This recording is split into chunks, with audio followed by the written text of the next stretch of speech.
ॐ स्थापकाय च धर्मस्य सर्वधर्मस्वरूपिणे अवतारवरिष्ठाय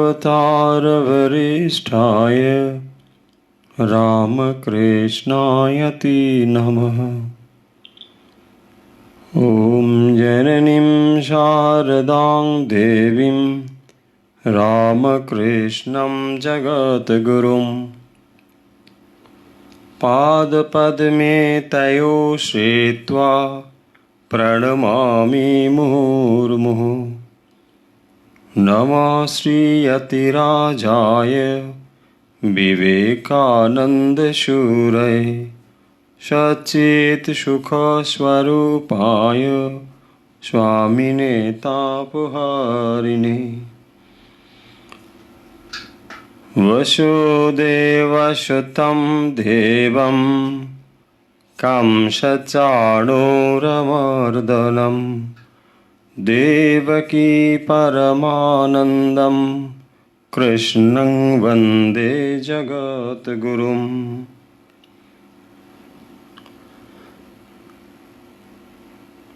ঠাকুর মা স্বামীজির প্রিয় ভক্ত ও অনুরাগীবৃন্দ, আমরা আজকে আবার উপস্থিত হয়েছি এই অনুধ্যান পর্বে। আশা করি আপনারা সরাসরি যুক্ত হতে পেরেছেন। আজকের অনুধ্যানের বিষয় আপনারা ইতিমধ্যে নিশ্চয়ই জেনেছেন। আজকের আমরা শ্রীমদ্ ভগবদ গীতা নিয়ে কথা বলবো এবং অন্যান্য দিনের মতো যেমন অভ্যাস করি একইভাবে আমরা করব। আজকের গীতা অনুধ্যান আমরা একটু অন্যভাবে শুরু করতে পারি। যারা এই মুহূর্তে দেখছেন একটু সোজা হয়ে বসুন।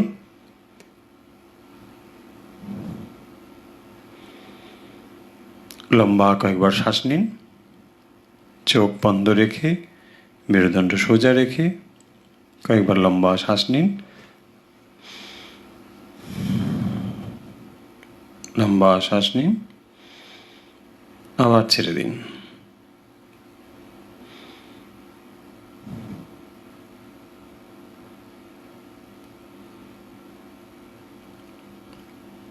করতে থাকুন। লম্বা শ্বাস নিন, ছাড়ুন, মুখ বন্ধ রাখুন, নাক দিয়ে শ্বাস নিন, নাক দিয়ে ছাড়ুন, লম্বা লম্বা শ্বাস নিন, শ্বাস নিন লম্বা,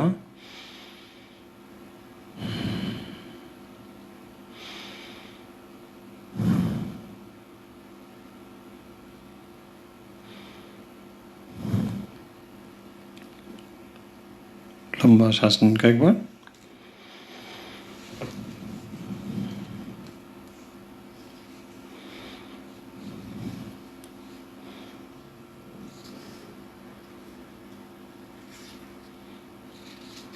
লম্বা শ্বাস নিন, মেরুদণ্ড সোজা, চোখের পাতা বন্ধ, লম্বা শ্বাস নিন, ছাড়ুন,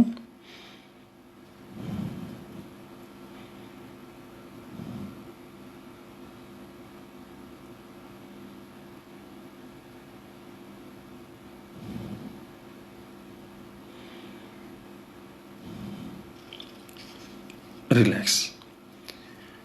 প্রস্তুত? এখন আমরা ভগবদ্গীতা পাঠ শুরু করছি। যাদের কাছে ভগবদ্গীতা গ্রন্থটি রয়েছে তারা অষ্টম অধ্যায় খুলুন। অষ্টম অধ্যায়ের 1 থেকে 10 নম্বর শ্লোক আমরা পাঠ করব, তারপর অর্থ ও ব্যাখ্যা সহ যেখান থেকে পাঠ করছিলাম তার পরবর্তী অংশ পাঠ করব। অষ্টম অধ্যায় শ্লোক 1 থেকে 10।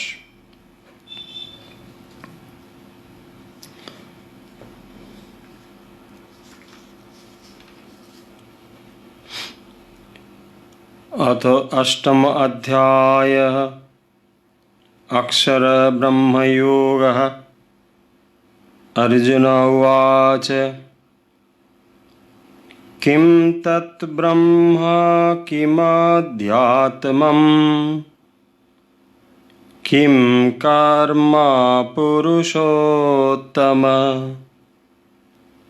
अधिभूतं च किं प्रोक्तम् अधिदैवं किमुच्यते अधियज्ञ कथं कोत्र देहेऽस्मिन् मधुसूदन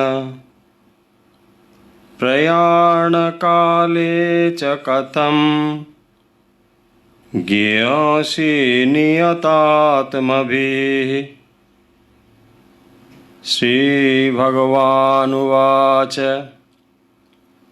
अक्षरं ब्रह्म परमं स्वभावोऽध्यात्ममुच्यते भूतभावोद्भवकरो विसर्गकर्मसंहितः अधिभूतं स्खरो भाव पुरुषश्चाधिदैवतम् अधियज्ञोऽयमे भात्र देहे देहभृताम्बर अन्तकाले च मामेव स्मरणोक्ता कलेवरम् यप्रयाति समत्भावम् याति नास्तत्र संशयः। यं यं वापि स्मरन् भावम् त्यजत्यन्ते कलेवरम् तं तमेवैति कौन्तेय सदा तद्भावभावितः।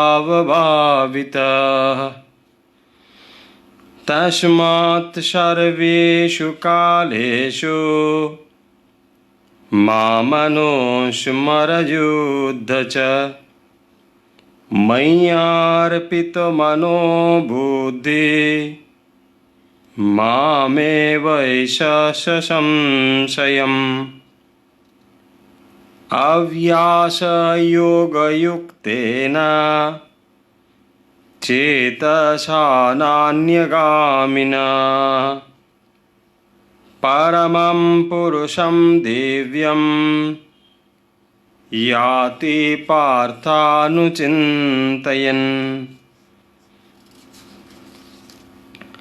कविं पुराणमनुशासितारम् अनोरणीयां समनुस्मरेद्य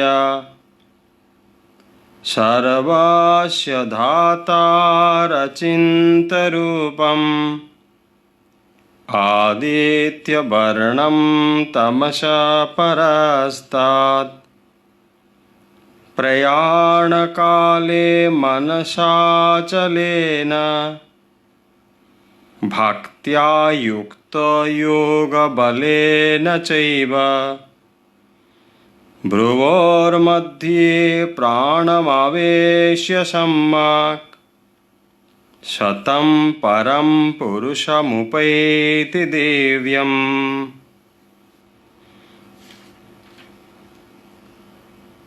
আমরা পড়ছিলাম ভগবদ্গীতার অষ্টম অধ্যায়। ভগবদ্গীতার অষ্টম অধ্যায় জ্ঞান অক্ষর ব্রহ্মযোগ আমরা এর আগে আলোচনা করেছি, যেখানে ভগবানের যে পূর্ব অধ্যায়ে যে কথা তিনি বলেছিলেন তারই সূত্র ধরে এই অধ্যায়টি শুরু হয়েছে, যেখানে ভগবান কতগুলো শব্দ প্রয়োগ করেছিলেন, যে শব্দগুলো অর্জুনের কাছে তিনি আরও পরিষ্কারভাবে বোঝার জন্যে তার অর্থ জানতে চেয়েছেন। এই অধ্যায় শুরু হয়েছে অর্জুনের সেই প্রশ্নগুলো দিয়ে। সেই প্রশ্নগুলো কি ছিল আমরা আগের দিন আলোচনা করেছি, যেখানে অর্জুন জানতে চেয়েছেন যে ব্রহ্ম কি, কর্ম কি, অধ্যাত্ম কি, অধিদৈব কি, অধিযজ্ঞ কি ইত্যাদি। এই ছিল অর্জুনের প্রশ্ন। আমরা ভগবদ্গীতার যে কয়েকটি অধ্যায় আলোচনা করেছি, এর ভেতরে আমরা যে যে বিষয়গুলো লক্ষ্য করেছি, যে এখানে অর্জুনকে ভগবান জ্ঞান, কর্ম এবং জ্ঞান বিজ্ঞান এই সমস্ত বিষয়গুলো বোঝাচ্ছেন, যাতে করে অর্জুনের ভেতরে যে সংশয় তৈরি হয়েছে, আত্মীয়বোধ, আত্মীয়দের বধ করা, তাদের হত্যা করা বা যুদ্ধ না করা রূপ যে মোহ তৈরি হয়েছে অর্জুনের, সেই মোহ দূরীভূত করার জন্য ভগবান তাকে এই জ্ঞান, যা অর্জুনকে উপলক্ষ করে ভগবান বলছেন, তা সমগ্র মানব জাতির জন্যেই সেই জ্ঞান রাশি তিনি বলছেন।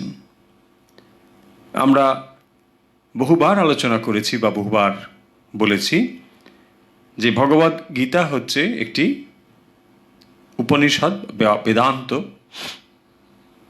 সর্বোপনিষদ গাব বলা হয়েছে। তো সমস্ত উপনিষদের নির্যাস আমরা এই ভগবত গীতার মধ্যে পাই।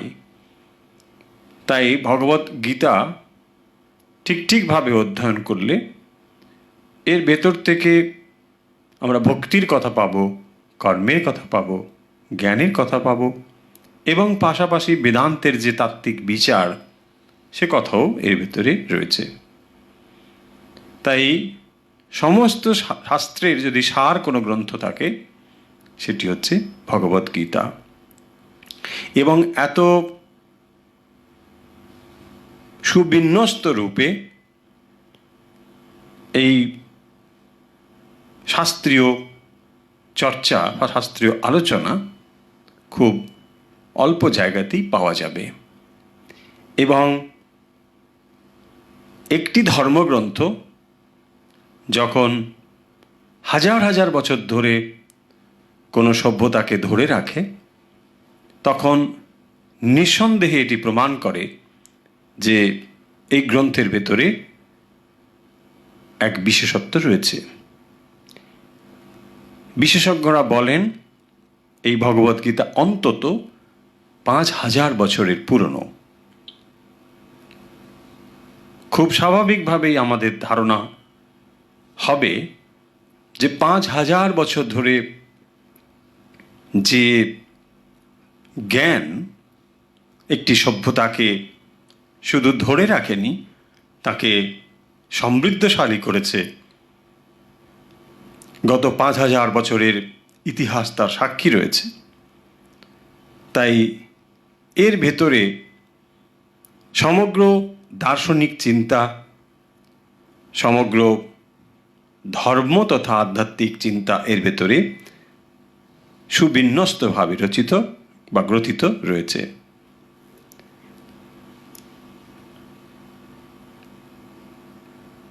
যদিও এর ভেতরে উপনিষদের তত্ত্ব রয়েছে, বেদান্তের কথা রয়েছে, জ্ঞান, ভক্তি, কর্ম সমস্ত রয়েছে, ভগবদ্গীতার মহত্ব হল যে এটিকে কখনো কোনো একটি সাম্প্রদায়িক ভাবের দ্বারা একে সংকীর্ণ করা হয়নি। আমার কথার অর্থ হচ্ছে এই যে ভগবদ্গীতার অনেক ভাষ্য রচনা করা হয়েছে, অনেক টিকা লেখা হয়েছে। যে যার মতো করে লিখেছেন,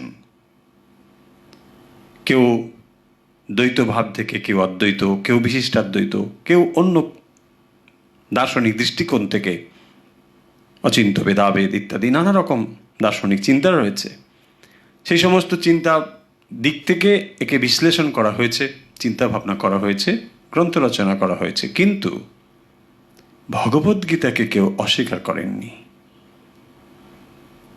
যে যার নিজের মতো ব্যাখ্যা করেছেন, সেখানে এক মতের থেকে অন্য মতের ব্যাখ্যায় কিছু পার্থক্য রয়েছে, দৃষ্টিভঙ্গির পার্থক্য হওয়ার ফলে পার্থক্য রয়েছে। এইটি হচ্ছে একটি ধর্মের ঠিক ঠিক প্রসারিত হওয়ার জন্যে যে উন্মুক্ত মনা, সেই ভাবটি এখানে রয়েছে।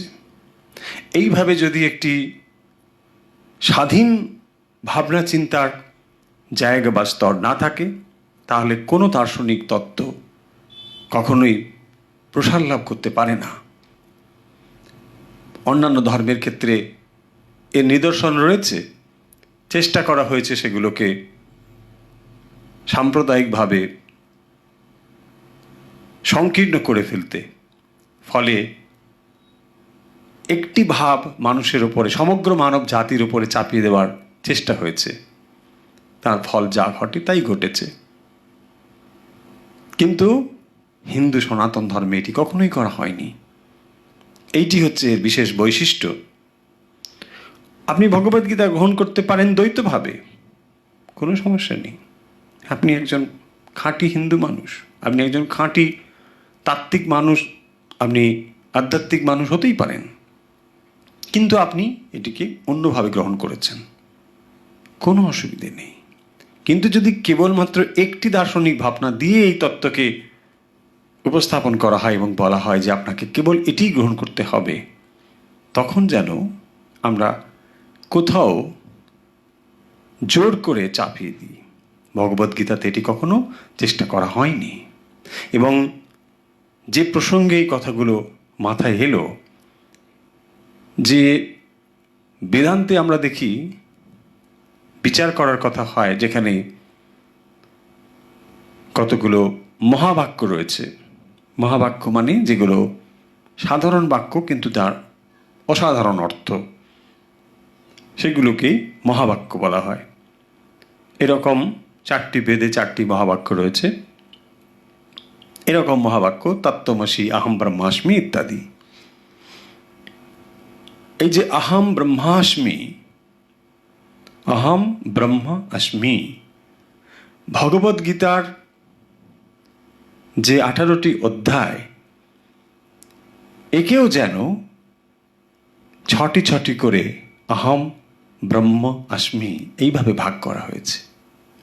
1 থেকে 6 পর্যন্ত অহম কি তার ব্যাখ্যা রয়েছে, এবং 7 থেকে 12 পর্যন্ত ব্যাখ্যা রয়েছে অহম ব্রহ্ম কি তার ব্যাখ্যা রয়েছে। এবং তারপরে এর সম্পর্ক কি, अस्मि সম্পর্ক, অর্থাৎ জীব ব্রহ্মের যে কি সম্পর্ক তার ব্যাখ্যা রয়েছে পরবর্তী 6টি অধ্যায়ে, অর্থাৎ 13 থেকে 18 পর্যন্ত। এত সুন্দরভাবে, এবং এটিও নিশ্চয়ই আপনাদের মনে রয়েছে যে ঈশোপনিষদেও 18টি মন্ত্র রয়েছে।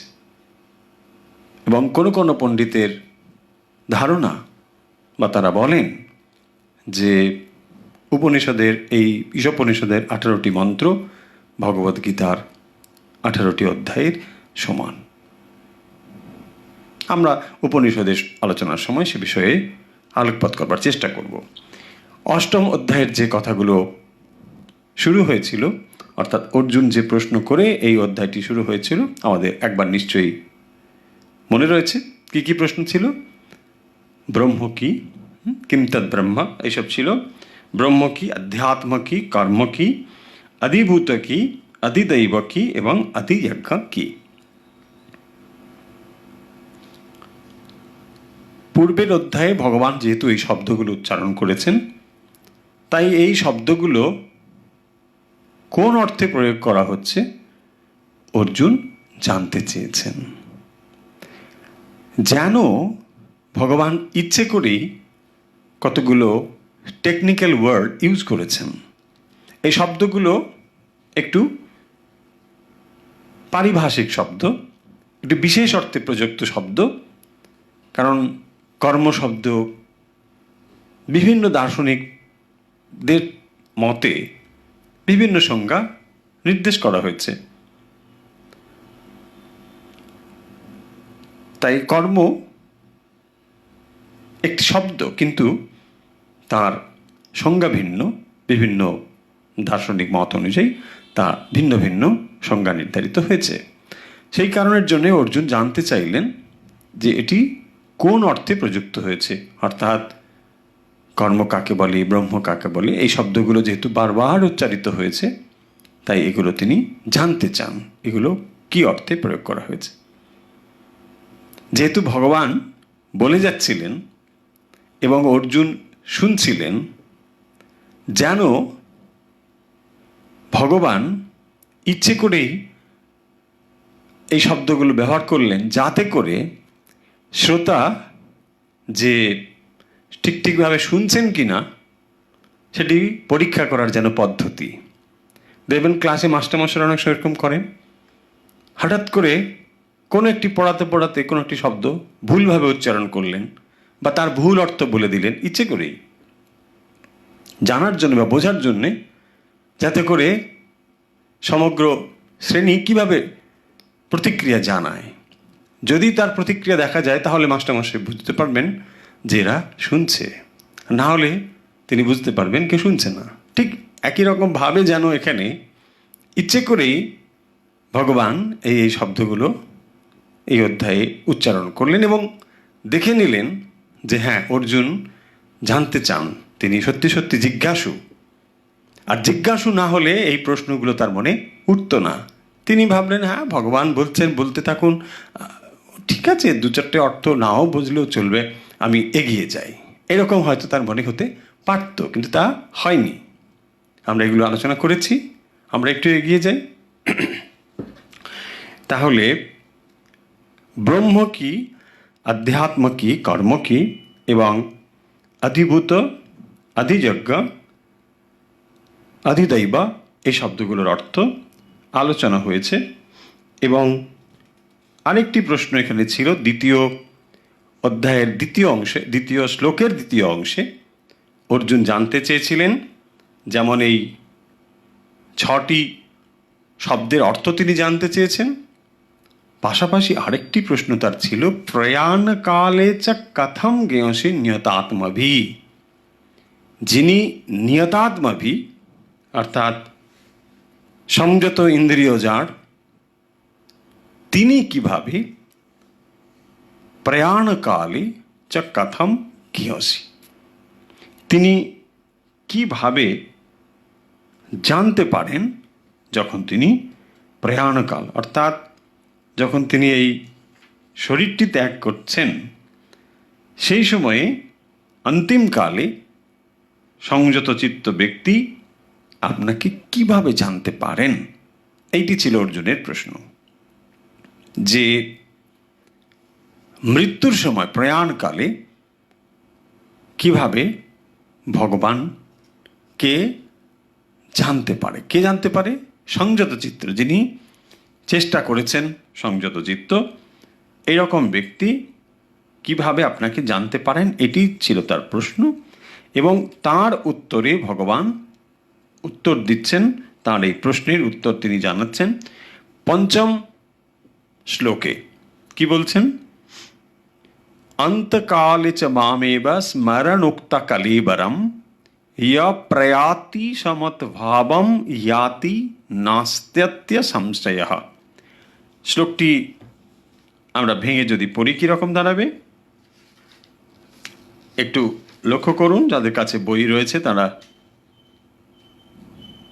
একটু দেখে নিন।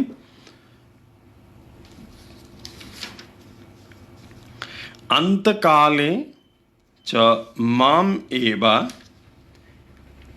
স্মরণ মুক্তা স্মরণ উক্তা কলেবরম স্মরণ উক্তা কলেবরম ইয়া প্রয়াতি স মদ্ভাবম ইয়াতি না अस्ति नास्ति अत्र संशयः। খুব কঠিন কিছু নেই, সহজ। অন্তকালে চ মামেব স্মরণ উক্তা কলেবরম, এর অর্থ কি বলছেন, মৃত্যু সময়ে আমাকে স্মরণ করতে করতে দেহত্যাগ করে যিনি প্রয়াণ করেন তিনি আমারই ভাব অর্থাৎ বিষ্ণু ভাব রূপ প্রাপ্ত হয়ে মুক্তিপ্রাপ্ত হন, এতে কোনো সংশয় নেই। একেবারে দর্থহীন ভাষায় এখানে ভগবান বলছেন অন্তকালে চ মাম এব স্মরণ মুক্তা। অন্তকালে মানে প্রয়াণকালে, যখন জীব এই শরীর ত্যাগ করে তখন কি হয়, অন্তকালে চ মামেব আমাকে স্মরণ মুক্তা স্মরণ মুক্তা কলেবরম। স্মরণ মুক্তা মানে স্মরণ মানে স্মরণ করতে করতে, মুক্তা কলেবরম যখন এখান থেকে মুক্ত হয়ে যায়, কলেবর মুক্ত হয়। ইয়া প্রয়াতি সমদ্ভাবম, ইয়া প্রয়াতি সমদ্ভাবম প্রাপ্ত ইয়াতি নাস্তি সংশয়, তিনি কি করেন, আমার ভাবই প্রাপ্ত হন। একেবারে স্পষ্টভাবে এখানে বলছেন অন্তকালে মানে প্রয়াণকালে, যখন জীব এই শরীরটিকে ত্যাগ করে। প্রত্যেক দিনই আমরা শরীর বোধকে ত্যাগ করছি। যখন রাত্রে আমরা ঘুমিয়ে যাই তখন শরীরের থেকে সম্পর্ক বিচ্ছিন্ন হয়ে যায়, কিন্তু এটিকে প্রয়াণ বলা হয় না। আমরা আবার ফিরে আসছি।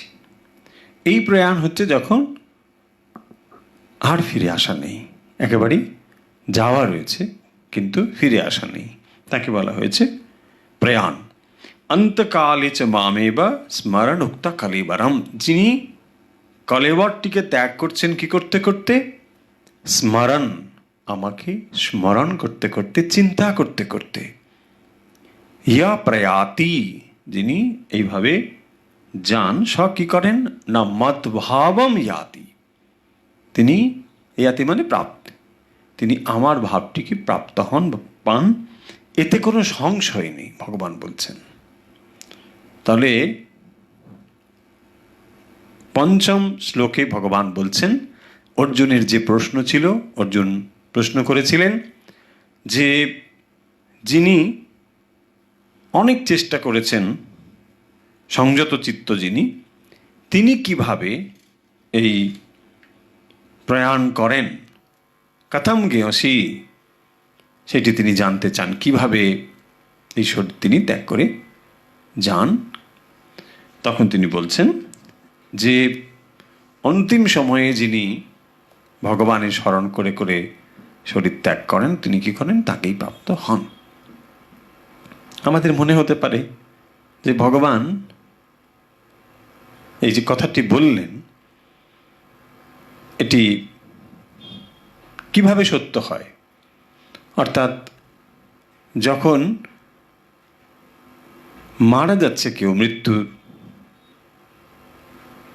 একেবারে সামনে এসে উপস্থিত, তখন তিনি যা চিন্তা করবেন, ভগবান যদি চিন্তা করেন তাহলে ভগবান প্রাপ্ত হবেন, যা চিন্তা করবেন সেই প্রাপ্ত হবেন, সেই অবস্থা তিনি পাবেন। শ্রীরামকৃষ্ণের দেওয়া উপমা এ বিষয়ে আমাদের সংশয় দূর করতে পারে। তিনি বলছেন যে হাতি তাকে স্নান করিয়ে দিলে আবার ধুলো মাখে, কিন্তু তাকে যদি স্নান করিয়ে আস্তাবলে রেখে দেওয়া যায় তাহলে আর ধুলো মাখতে পারে না। এটি শ্রীরামকৃষ্ণের দেওয়া উপমা। তিনি বলছেন যে হাতি স্নান করিয়ে দিলে আবার একটু পরে ধুলো টুলো মেখে নেয়। মানুষ কি করে, এই সংসারের কালিমাতে সবসময় ধুলো কালি মাখছে, কিন্তু যখন প্রয়াণকাল এসে উপস্থিত হয় তখন যদি তার মন ঊর্ধ্বমুখী হয়, অর্থাৎ ভগবতমুখী হয়, তাহলে যেমন হাতিকে স্নান করিয়ে আবার ওই মাহৎ আস্তাবলে রেখে দেয়, ঠিক সেইভাবে আর সে ধুলো কাদা মাখার সুযোগ পায় না। একইভাবে জীব যখন এই শরীরটিকে ত্যাগ করে দেয়, তখন সে ওই আলোক বা জ্ঞান প্রাপ্ত হয় বলে ওই ভাবের দ্বারা সে উচ্চগতি প্রাপ্ত হয়, আর তার অধোগতি হয় না। সেই কারণের জন্যে শাস্ত্র অভ্যাসের কথা বলেন। আমরা কেউ কেউ ভাবতে পারি যে ভগবান তো এখানে বলেছেন অন্তকালে যখন প্রয়াণকাল এসে উপস্থিত হবে তখনই ভগবানের চিন্তা করলেই আমরা মুক্ত হয়ে যাব, ভগবান ভাগ প্রাপ্ত হয়ে যাব। কিন্তু যারা অভ্যাস করেছেন, যারা সাধনা করেছেন, এরকম আচার্যরা আমাদের কাছে তাদের মতামত জানাচ্ছেন যে অন্তিমকালে শুভচিন্তা তখনই আসা সম্ভব যদি সমগ্র জীবন ধরে আমরা উচ্চ চিন্তা করতে থাকি। তা না হলে কেবল প্রয়াণকালে উচ্চ চিন্তা আসা অসম্ভব। কারণ মনের প্রবণতা যেই দিকে, সেই প্রবণতা মনের ওপর একটি গভীর রেখাপাত করে, এবং প্রয়াণের সময় মৃত্যুর পূর্বে তখন আর মানুষের মনের ওপর নিয়ন্ত্রণ থাকে না। তাই এরকমভাবে বলা হয় যে যে ভাবগুলো তখন প্রবল থাকে, অর্থাৎ মনের যে গতিগুলো প্রবল থাকে, সেই ভাব যেন চিত্রপটের মতো পরপর মনের সামনে এসে হাজির হয়। এত দ্রুত এই কাজগুলো হতে থাকে যে মন তখন কি করে, যেই ছবিটি তার কাছে খুব প্রমিনেন্ট বলে মনে হয়, সঙ্গে সঙ্গে ওই ছাপগুলোকে সে গ্রহণ করে এবং ওই ভাবটুকু নিয়েই সে প্রয়াণ করে। এবং এত দ্রুত এই জিনিসটি ঘটে যে সেখানে তার নিজের কোনো নিয়ন্ত্রণ থাকে না। ফলে যে ভাবটি তার কাছে প্রবল হয় সেইটিকে সে নিয়ে এই জন্ম থেকে বিদায় নেয়, এবং এখান থেকে তার আবার পরবর্তী যাত্রা শুরু হয়।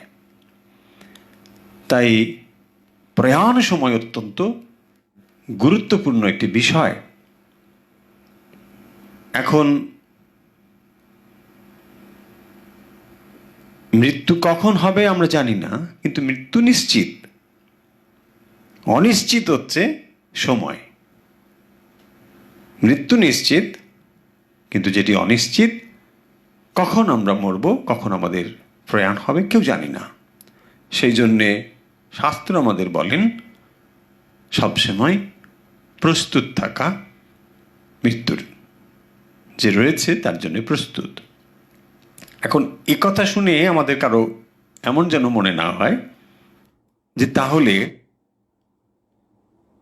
ধর্ম বা দর্শন আমাদের বড় ভয় দেখিয়ে দেয়, বড় হতাশার কথা বলে, বড় নেতিবাচক কথা বলে। একেবারেই তা নয়। এটি একটি সত্য, জীবন যেমন সত্য, মৃত্যু একইভাবে সত্য। তাই সত্যকে যদি আমরা অন্যভাবে ঢেকে রাখি, তাতে নিশ্চয়ই সত্যকে এড়িয়ে যাওয়া যায় না। তাই এই সত্যটিকে ঠিক ঠিক জানা চাই। দর্শন বা শাস্ত্র আমাদের একথাই বলে যে জন্মকে যেমন জানবো, পাশাপাশি মৃত্যুকেও জানবো। যদি তত্ত্ব দিক থেকে এই দুটোকে আমরা জেনে নিই, অর্থাৎ জন্ম কি এবং মৃত্যু কি, তাহলে মৃত্যুর প্রতি যে ভয় রয়েছে, এই ভীতিটুকু চলে যায়। মৃত্যু আসলে শরীরটি ত্যাগ করা। আমরা এগুলো বিস্তারিতভাবে 2য় অধ্যায়ে বলে এসেছি। ভগবান অর্জুনকে কথাগুলো বলেছেন যে মৃত্যু মানে দেহের মৃত্যু, আত্মার মৃত্যু নয়। এই দেহ মানে স্থূল দেহর মৃত্যু, সূক্ষ্ম দেহ মৃত্যু হচ্ছে না। সূক্ষ্ম দেহ থাকে, আত্মা স্থূল দেহ ত্যাগ করলেন, সূক্ষ্ম দেহটি তখনও থাকে। এই সূক্ষ্ম দেহর ভেতরে যে সংস্কারগুলো নিয়ে তিনি প্রয়াণ করছেন, সেগুলো তার ভেতরে থাকে এবং সেই অনুযায়ী আবার শরীর ধারণ হয়। তাই মৃত্যু একটি সত্য। অহেতুক মৃত্যুর প্রতি ভয় পাওয়ার কোনো প্রয়োজন নেই। কারণ জন্ম যখন হয়েছে, জাত মানে মৃত্যু অবশ্যম্ভাবী। এটি একটি পরিণতির নাম। বিস্তারিতভাবে 2য় অধ্যায়ে এগুলো আলোচনা আমরা করেছি, যেখানে বলা হয়েছে বাসাংসি জীর্ণানি। যেমন পরিধেয় বস্ত্র আমরা পরিবর্তন করে ফেলি, নতুন একটি বস্ত্র আবার পরিধান করি, ঠিক একই রকমভাবে এই দেহে যখন তার বাস করার প্রয়োজন ফুরিয়েছে, তখন আর একটি দেহ ধারণ করে তিনি আবার কর্ম করতে থাকেন, আবার অগ্রসর হয়ে যান। ফলে দেহ বিনাশ হয়, অর্থাৎ স্থূলদেহের বিনাশ হয়, কিন্তু জীবের যে স্বরূপ আত্মা, তার কখনো বিনাশ সম্ভব নয়। জীবাত্মা আত্মা যুক্ত সূক্ষ্ম শরীর। আত্মা সর্বব্যাপী সত্তা, রয়েছে জীবাত্মার অর্থাৎ তার সূক্ষ্ম শরীর। এই সূক্ষ্ম শরীর আবার আত্মার সঙ্গে যুক্ত হয়ে সেটি আরেকটি স্থূল দেহ ধারণ করে। স্থূল দেহটি কেবলমাত্র পরিবর্তন হয়।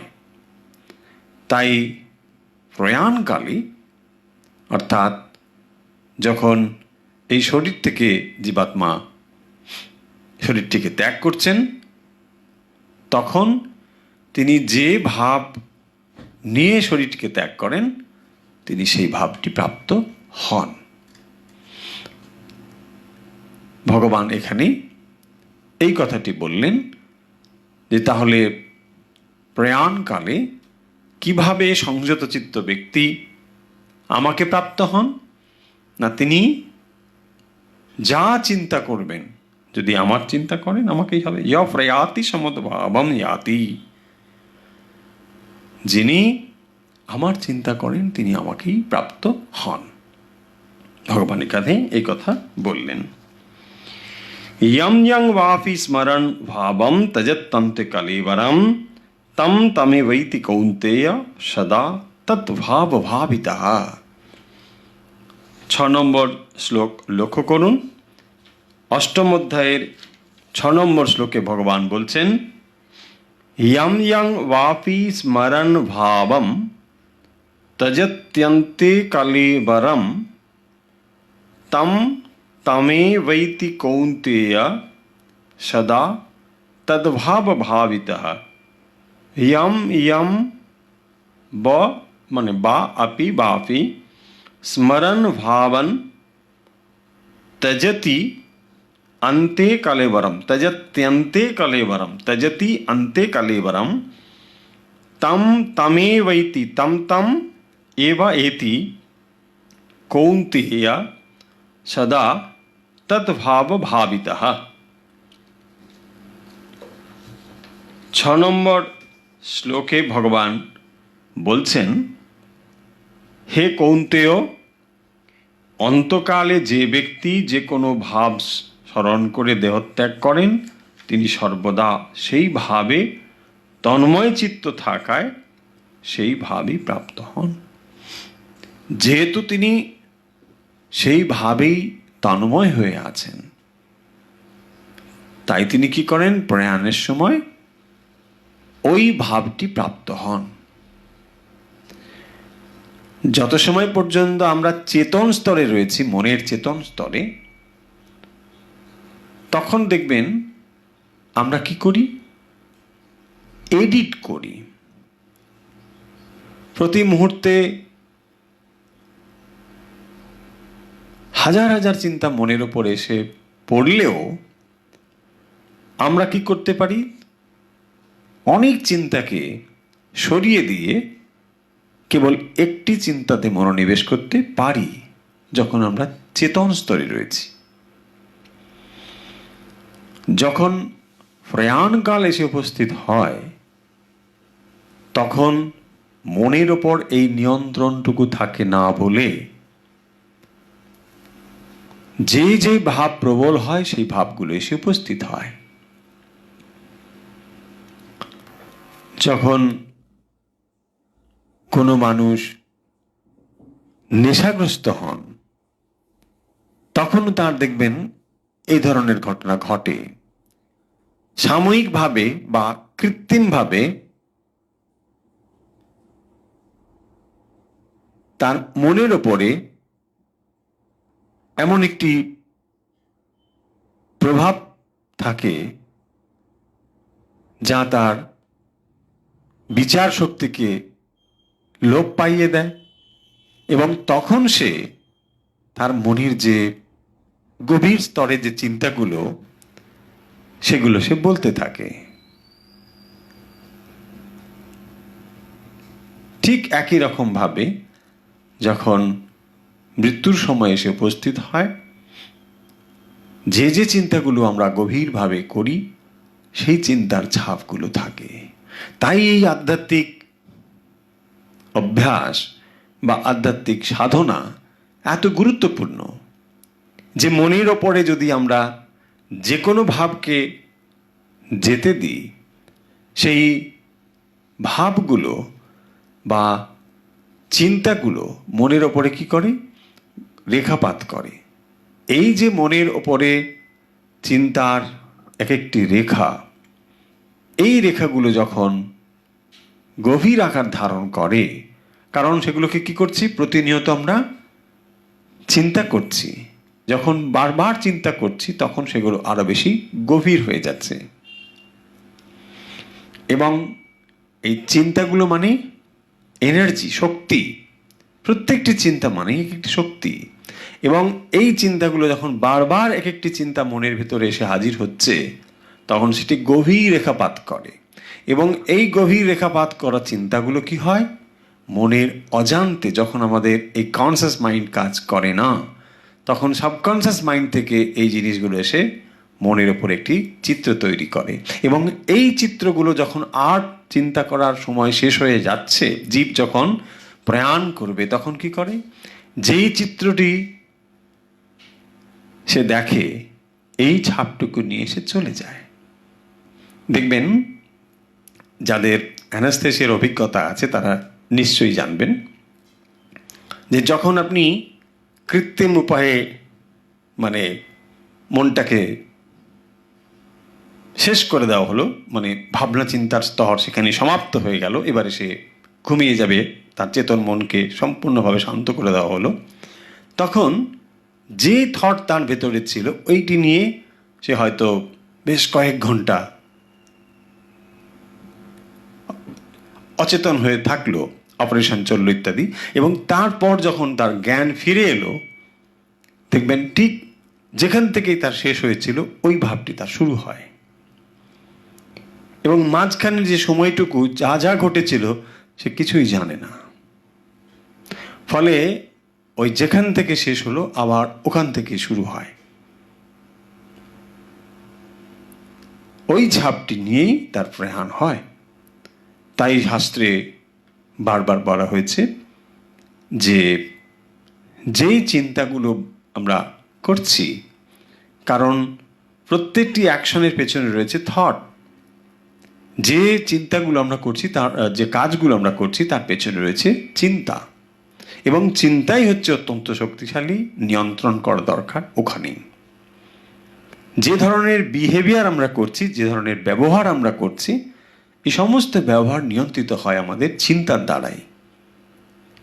তাই চিন্তাকে যদি নিয়ন্ত্রিত করা সম্ভব হয়, নিশ্চয়ই সম্ভব হয়, তাহলেই সমস্ত ব্যবহার এবং এই জগতের প্রতি দৃষ্টিভঙ্গিও বদলে যায়, সেটি বলা হয়েছে। তাহলে আমরা 6 নম্বর শ্লোকে কি পড়লাম? ইয়াম ইয়াং বাপি স্মরণ ভাবম তজত্যন্তে কলিবরম তম তমে বৈতি কৌন্তেয় সদা তদ্ভাব ভাবিতঃ। সেইভাবে তন্ময় চিত্ত থাকায় সেই ভাবিতা প্রাপ্ত হয়। তারপরে বলছেন তস্মাৎ সর্বেষু কালেষু মামনুস্মর যুদ্ধ চ ময়্যার্পিত মনোবুদ্ধির মামে বৈশ্যস্য সংশয়ম। দেখুন 7 নম্বর শ্লোকে ভগবান বলছেন তস্মাৎ সর্বেষু কালেষু মামনুস্মর, মানে মাম অনুস্মর যুদ্ধ চ ময়্যার্পিত মনোবুদ্ধি, ময়ি অর্পিত মনোবুদ্ধি মাম এব এষ্যসি অসংশয়ম। মাম এব এষ্যসি অসংশয়ম, মামে বৈশ্যসি সংশয়ম, ময়্যার্পিত মনোবুদ্ধি মামে বৈশ্যস্য সংশয়ম। 7 নম্বর শ্লোকে ভগবান বলছেন যে তাই বলা হচ্ছে সর্বদা এবং সর্ব অবস্থায় আমাকে স্মরণ করো এবং যুদ্ধ করো, অর্থাৎ স্বধর্ম পালন করো। আমাতে মন বুদ্ধি অর্পণ করলে তুমি অন্তে নিশ্চয়ই আমাকে প্রাপ্ত হবে। দেখুন এই 3টে শ্লোকের ভেতরে কি বলা হলো। প্রথম শ্লোকে অর্থাৎ 5 নম্বরে তিনি বলছেন, কেন অর্জুনের যেহেতু প্রশ্ন ছিল প্রয়াণকালে কি করে আমরা তোমাকে প্রাপ্ত হব, মানে হে ভগবান যিনি নিয়ত চিত্ত সংযত চিত্ত, তিনি কি করে তাকে প্রাপ্ত হন। দেখুন এই যে প্রয়াণকালে ভগবানের প্রাপ্তির কথা বলা হলো বা উচ্চ গতির প্রাপ্তির কথা বলা হলো, এটি যিনি সারা জীবন ধরে সংযত চিত্ত অর্থাৎ চেষ্টা করেছেন, যদি তিনি এই জন্মে পূর্ণ জ্ঞান লাভ নাও করে থাকেন, তাই অর্জুন এই কথা বলছেন, বা কিভাবে তিনি তোমাকে প্রাপ্ত হন অর্থাৎ ভগবানের স্বরূপ প্রাপ্ত হন, এই সংশয় থেকে যখন তার মনে প্রশ্ন এসেছে, ভগবান তখন বলছেন যে মৃত্যুর সময় যে যা চিন্তা করবে সেই ভাব তার কাছে প্রবল হয়ে যাবে। সে যদি আমার চিন্তা করে, অর্থাৎ যে প্রশ্ন অর্জুন করেছিলেন যারা সংযত চিত্ত তারা কি করেন, যেহেতু ভগবানের চিন্তা করেন তাই ভগবানের স্বরূপ প্রাপ্ত হন। 5 এবং 6 নম্বর শ্লোকে এই কথাটি বলা হলো, যা যা চিন্তা করতে করতে শরীর ত্যাগ করবে তারা সেই সেই ভাব প্রাপ্ত হবে, এবং যদি আমার চিন্তা করে, ভগবানের চিন্তা করে, তাহলে ভগবানকেই প্রাপ্ত হবে, একথা তিনি বললেন। আর বলছেন তস্মাৎ সর্বেষু কালেষু, মানে এবারে ভগবান তার সিদ্ধান্ত বলছেন যে যা যা চিন্তা করতে করতে কাজ করবে বা মানে মৃত্যুকালে প্রয়াণ করবে তখন সে সেই সেই ভাব প্রাপ্ত হবে। তারপরে বলছেন তস্মাৎ সর্বেষু কালেষু, সেই কারণের জন্যে সব সময় সর্বাবস্থাতে মামনুস্মর যুদ্ধ চ, কারণ মৃত্যুর সময় অনিশ্চিত, তাই তুমি কি করো? মা মনুষ্মর, আমাকে স্মরণ করো, এবং যুদ্ধচ, যুদ্ধচ মানে যা করছো তা করো, কারণ এটি তোমার স্বধর্ম, তোমাকে করতে হবে। কাজ যা করছো তুমি তা করো, কিন্তু আমায় স্মরণ করো, কারণ মৃত্যু নিশ্চিত, মৃত্যুকাল অনিশ্চিত। এইটি তোমাদের স্মরণ করো। ভগবান বলছেন যে তস্মাৎ সর্বেষু কালেষু মামনুস্মর যুদ্ধচ ময়্যার্পিত মনোবুদ্ধি মামে বৈশ্যস্ত সংশয়ম। বলছে ময়্যার্পিত মনোবুদ্ধি, মন এবং বুদ্ধি ময়্যা, আমাতে অর্পণ করো, ভগবানে সমস্ত কিছু অর্পণ করো, দিয়ে তুমি যুদ্ধ করো, তোমার যা স্বধর্ম তা তুমি করতে থাকো। এই অভ্যাসের ফলে, অর্থাৎ নিরন্তর অভ্যাসের ফলে এটি সম্ভব। এবং এই নিরন্তর অভ্যাস করতে করতে তখন কি হয় না, তার ভেতরে যে ভাবটি প্রবল হয়, সেই ভাব প্রবল হওয়ার ফলে জীব ওই ভাবের দ্বারাই তার পরবর্তী শরীর ধারণ হয়। আমরা উপনিষদেও পাচ্ছি, যেখানে ঋষি যখন শরীর চলে যাচ্ছে অন্তিম সময়ে, তখন সেখানেও তিনি বলছেন যে ক্রতস্মরা কৃতজ্ঞস্মরা, মানে তার শরীর উৎক্রান্ত হচ্ছে, মানে সূক্ষ্ম শরীর বেরিয়ে যাচ্ছে, যখন এই স্থূল শরীরটি পড়ে রয়েছে, তখন এই যে উৎক্রামণ হচ্ছে, তার চলে যাচ্ছেন তিনি, তখন বলছেন যে যা যা তুমি করেছো সেগুলোকে স্মরণ করো, কৃতস্মর কৃতজ্ঞস্মরা, যা যা তুমি করেছো সেগুলোকে তুমি যেন স্মরণ করো। অর্থাৎ ওই সময় যেন তার সমস্ত মনের কাছে এসে উপস্থিত হয়, এবং সেগুলোকে সে পরপর যেন দেখতে থাকে, কোনো নিয়ন্ত্রণ ছাড়াই সে দেখতে থাকে। তাই সেই মুহূর্তে যাতে ভালো ভাব আসতে পারে, সেই কারণের জন্য দেখবেন এই রয়েছে। তাই সমস্ত ধর্মেই মৃত্যুর পূর্বে মানুষের কাছে সৎ চিন্তা, পবিত্র চিন্তা, এগুলো করার ব্যবস্থা রয়েছে। কিন্তু এখন মুশকিল, মৃত্যুর পূর্বে মানুষের এমন অবস্থা হয় যে অনেক সময় সে অচৈতন্য অবস্থায় দীর্ঘদিন কাটাতে হয়। শুধু তাই নয়, তারপর নানা জায়গায়, এখানে ওখানে ওখানে সেখানে চারিদিকে বিভিন্ন নল এসে উপস্থিত হয়, এবং ওই অবস্থায় তার যে মানসিক প্রস্তুতি, অর্থাৎ তিনি যে প্রয়াণ করছেন, মনকে যে ওপরের দিকে, ঈশ্বরের দিকে রাখবেন, সে পরিবেশটুকুও যেন অনেক সময় বিঘ্নিত হয়ে যায়।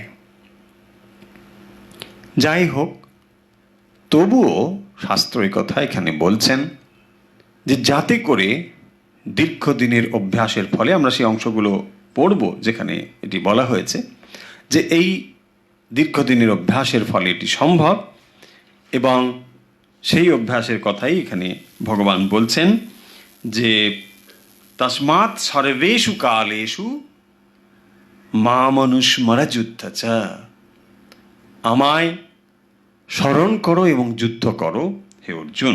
আমরা এই কতগুলো যে শ্লোক পড়লাম তাকে একেবারে যদি সামাপ করে নিই, তাহলে কীরকম দাঁড়াবে না, 1 নম্বর শ্লোকে ভগবানের পূর্ববর্তী কথার সূত্র ধরে অর্জুন প্রশ্ন করেছিলেন, ব্রহ্ম কি, আধ্যাত্ম কি, কর্ম কি, এবং আদিভূত, আদিদৈব, আদিযজ্ঞ, এগুলো কি, সেই বিষয়গুলোর উত্তর দিয়েছেন ভগবান। এবং তার উত্তর দিতে গিয়ে তিনি বলেছেন অক্ষরং ব্রহ্ম পরমম, ব্রহ্ম হচ্ছে অক্ষর, যার ভেতরে কোনো ক্ষর নেই, মানে ক্ষয় নেই, যা কোনো পরিবর্তন যার ভেতরে নেই, এবং তিনি পরম, মানে তার পরে আর কিছু নেই, তিনি হচ্ছেন পরম, মানে তিনি একমাত্র, অ্যাবসলিউট হচ্ছে এটি, যেটি ব্রহ্ম শব্দ যার রুট বা মূল যে অংশটি সেটি হচ্ছে ব্রহ্ম, মানে ধাতু, সেখান থেকে এই ব্রহ্ম শব্দ, সেই একই ধাতু থেকে আমরা দেখতে পাচ্ছি ব্রহ্মচারী, ব্রাহ্মণ, ব্রহ্মা, এরকম শব্দ সব তৈরি হয়েছে। সমস্ত শব্দই ওই একই ধাতু থেকে তৈরি হয়েছে, কিন্তু শব্দগুলো যাতে আমরা ঠিকভাবে ব্যবহার করতে পারি বা কোন অর্থে ভগবান এখানে বলেছেন সেইটি অর্জুন জানতে চেয়েছেন। তাই জন্য তিনি বলেছেন ব্রহ্ম হচ্ছেন কিরকম না, ব্রহ্ম হচ্ছেন পরম এবং তার ভিতরে কোনো পরিবর্তন নেই, তাই তিনি হচ্ছেন অক্ষর। তারপরে বলছেন স্বভাব অধ্যাত্ম উচ্যতে। অধ্যাত্ম হচ্ছে কিরকম, স্বভাব, স্বভাব মানে অর্থাৎ এই জীব, তার ভেতরে আত্মা রয়েছেন, তাই তাকেই বলা হয়েছে অধ্যাত্ম, মানে জীব আত্মা, জীবাত্মা, এটি হচ্ছে অধ্যাত্ম। ভূত ভাবত ভবকর বিসর্গ কর্ম সংগীতা। কর্ম হচ্ছে কি না, যজ্ঞাদি কর্ম, যে সমস্ত আমরা যা স্যাক্রিফাইস করি, যা নিবেদন করি, সেগুলোকে বলা হয়েছে যজ্ঞ, এবং সেগুলোকে বলা হয়েছে কর্ম। তো তারপরে আদিভূত স্খর ভাবা। আদিভূত হচ্ছে যা স্খর, স্খর মানে যা ক্ষয়প্রাপ্ত হয়, তার মানে এই সমস্ত কিছু যা আমরা দেখতে পাচ্ছি। ভূত মানে, ভূত শব্দের অর্থ হচ্ছে উদ্ভূত, মানে যা জাত। এখানে ভূত মানে ঘোষ্ট এরকম না, ভয় পাবেন না। আদিভূত মানে হচ্ছে যা উদ্ভূত হয়েছে। যা উদ্ভূত মানে জাত, যা জাত মানে যা ক্ষয়প্রাপ্ত হচ্ছে। জাত মানে একদিন ক্ষয়প্রাপ্ত হবে, তার ভেতরে ছট পরিবর্তন রয়েছে, বিকার রয়েছে, এগুলোকে বিকার বলা হয়। যা জন্ম হয়েছে একটু বড় হবে, তারপর একটা পরিণতি আসবে, এক সময় শেষ হয়ে যাবে। ঠিক একই রকম এর ভেতরে রয়েছে, কারণ এই জগতে যা কিছু রয়েছে সবই এই, তাকে বলা হয়েছে আদিভূত। আদিদৈব হচ্ছে যখন প্রথম বিকাশ হলো, প্রথম যখন জাত হলো, তার প্রথম প্রকাশকেই বলা হয় আদিদৈব, মানে হিরণ্যগর্ভ। সোজা কথা, হিরণ্যগর্ভই হচ্ছে, বা সূত্রাত্মা বলা, এরকম বহু টেকনিক্যাল নাম রয়েছে, এগুলোতে খুব কনফিউজড হবেন না। নাম হচ্ছে হিরণ্যগর্ভ, কখনো সূত্রাত্মা, কখনো তাকে ব্রহ্মা, এই সমস্ত বলা হয়। তো পুরাণের যে সমস্ত বিষয়গুলো রয়েছে এগুলোর সঙ্গে যোগ এবং দার্শনিক ভাবনা অত্যন্ত সুন্দর মিল রয়েছে, কিন্তু কখনো সেগুলোকে উপমা দিয়ে আমাদের কাছে বোঝানো হয়েছে, কিন্তু তার ভেতরে সূক্ষ্ম গতি রয়েছে, ঠিকভাবে বুঝে নেওয়া দরকার। তো এই আদিদৈব শব্দ হলো হিরণ্যগর্ভ, যখন প্রথম প্রকাশ হলো, প্রথম যা জগৎ উদ্ভূত হচ্ছে, তখনই তাকে বলা হয় হিরণ্যগর্ভ বা ব্রহ্মা। তারপরে এলো অধিযজ্ঞ। অধিযজ্ঞ শব্দের অর্থ হচ্ছে যজ্ঞ বই বিষ্ণু, ভগবান স্বয়ং হচ্ছেন যজ্ঞ, তাই অধিযজ্ঞ হচ্ছেন ভগবান স্বয়ং অধিযজ্ঞ। তাহলে অধিযজ্ঞ কিরকম বলছেন না, অধিযজ্ঞ অয়েবে মাত্র দেহে দেহ ভৃতাম্বর। দেহ ভৃতাম্বর মানে অর্জুনকে বলছেন যে হে দেহ ভৃতাম্বর, মানে নরশ্রেষ্ঠ অর্জুন, তোমার প্রশ্নের উত্তরগুলো হচ্ছে এই আমি পরপর বললাম। সেই প্রশ্নের উত্তরগুলো অধিভূত, স্খর ভাব ইত্যাদি এগুলো বলছেন।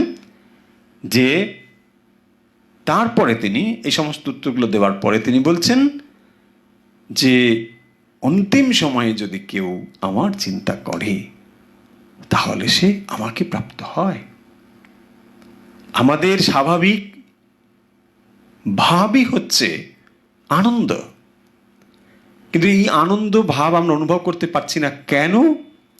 না, স্বরূপ যেহেতু অক্ষর, কিন্তু খরের সঙ্গে রয়েছি বলেই প্রকৃতি হচ্ছে খর আদিভূত, সেই খরের সঙ্গে রয়েছি বলে আমরাও যেন নিজেদেরকে খর স্বভাবভূত বলে ভাবছি। নিজের ভেতরে যে স্বরূপ সেটি হচ্ছেন অক্ষর, তার কোনো পরিবর্তন হয় না। কিন্তু এই অক্ষর স্বভাবযুক্ত হওয়া সত্ত্বেও যেহেতু স্খরযুক্ত সঙ্গে রয়েছি, তাই নিজেকে স্খর ভাবছি। দেখুন, একটু আগেই ক্লাস শুরুর আগে এক কাপ চা খেলাম, ভাবছিলাম যে চা তো জল দিয়ে, ভেতরে জলই রয়েছে।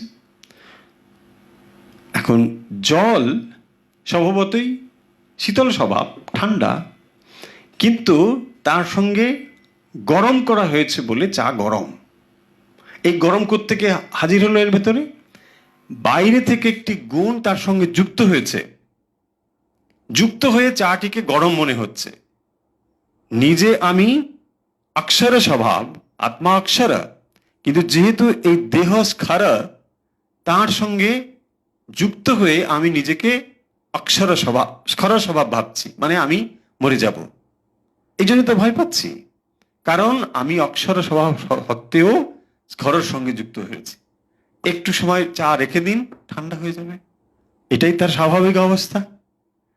ঠিক একই রকম ভাবে যখন নিজেদের ভেতরে আমরা প্রবিষ্ট হতে পারি, তখন অক্ষর স্বভাব যে আত্মা, তা আমরা জানতে পারি। একথাই এই অধ্যায়ের যে কয়েকটি শ্লোক আমরা পড়লাম, অর্থাৎ 1, 2, 3, 4 আগেই পড়েছিলাম, 5, 6 এবং 7 আজকে পড়লাম, যার দ্বারা আশা করি খানিকটা হলেও আপনাদের অর্থ বোধগম্য হয়েছে। এবং এগুলোকে নিয়ে যদি একটু চিন্তা ভাবনা করেন, নিশ্চয়ই এগুলো সহজ হয়ে যাবে। খুব কঠিন বিষয়গুলো নয়, অত্যন্ত সহজ, এবং আমরা যতটা সম্ভব চেষ্টা করছি সহজভাবে আপনাদের কাছে নিয়ে আসতে। ভগবদ গীতা বোঝার দিক থেকে বলবো খুব কঠিন একটি বিষয় নয়, কিন্তু অভ্যাস করা বা জীবনে তাকে প্রতিফলিত করা নিঃসন্দেহে কঠিন একটি বিষয়। কিন্তু বৌদ্ধিক দিক থেকে যদি বিশ্লেষণ বা বোঝার কথা ভাবি, নিশ্চয়ই খুব কঠিন বিষয় নয়। তাই বারবার আপনাদের কাছে সেই অনুরোধটুকু রাখবো যে এই বিষয়টিকে, অর্থাৎ ভগবদ গীতাটিকে দূরে সরিয়ে রাখবেন না। অনেকভাবে, অনেক ছোট, নানা রকমভাবে এই বইটি পাওয়া যায়। এখন অনেক বেশি প্রচার হয়েছে, গ্রন্থটি মানুষের হাতে এসেছে এবং অনেক সহজভাবে লেখা রয়েছে। তাই সংস্কৃত যদি নাও বোঝা যায়, খানিকটা হলেও দেখে তার অনুবাদ যে কোনো ভাষাতে, আপনার যে ভাষাতে ভালো লাগে পড়ে দেখুন, দেখবেন অমূল্য সম্পদ আছে। এইটিকে আমরা হারাতে চাই না। অন্তত একটি জীবনে যদি খানিকটা হলেও এই সম্পদ বুঝে নিতে পারি, হওয়া অনেক কঠিন কাজ নিঃসন্দেহেই, কিন্তু যদি খানিকটা হলেও বুঝতে পারি, একটু তো যাত্রা এগিয়ে রাখলাম, একটু তো অগ্রসর হওয়া গেল, তাই নয় কি? তাই কখনো আমরা বা কখনো বেদান্ত আমাদের কথা বলে না যে দেরি হয়ে গিয়েছে। না, দেরি কিছুই হয়নি, এখনো সময় আছে, অনেকটা সময় আছে, কারণ আমাদের যেতে হবে অনেক পথ। সেদিন শেষ হবে যেদিন আমরা ওই অক্ষর স্বভাবের সঙ্গে নিজেদেরকে এক অনুভব করতে পারবো। তা না হওয়া পর্যন্ত এই যাত্রা আমাদের চলতেই থাকবে, এবং যতদিন এই যাত্রা চলতে থাকবে ততদিন আমাদের প্রচেষ্টাও চলতে থাকবে, কারণ আমরা চেষ্টা করব এই আত্মভাবকে নিজেদের ভেতরে নিয়ে আসার। আজকে এখানেই সমাপ্ত।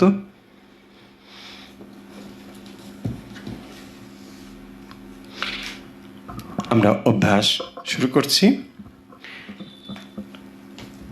আশা করি আপনারা অভ্যাসের জন্য প্রস্তুত। যে যেখান থেকে প্রস্তুত যে যেখান থেকে অভ্যাসের জন্য প্রস্তুত সবাইকে আন্তরিকভাবে স্বাগত জানাচ্ছি আমাদের এই অভ্যাস পর্বে। আমরা দীর্ঘদিন ধরে অভ্যাস করে আসছি, দীর্ঘ কয়েক মাস ধরে অভ্যাস করে আসছি। আপনারা আমাদের সঙ্গে রয়েছেন, আশা করি আজকেও আপনারা অভ্যাসের জন্য প্রস্তুত। আসুন আমরা অভ্যাস শুরু করি। মেরুদণ্ড সোজা রেখে বসে পড়ুন, যে যেখানে বসে আছেন। আসুন অভ্যাস শুরু করি আমরা। মেরুদণ্ড সোজা,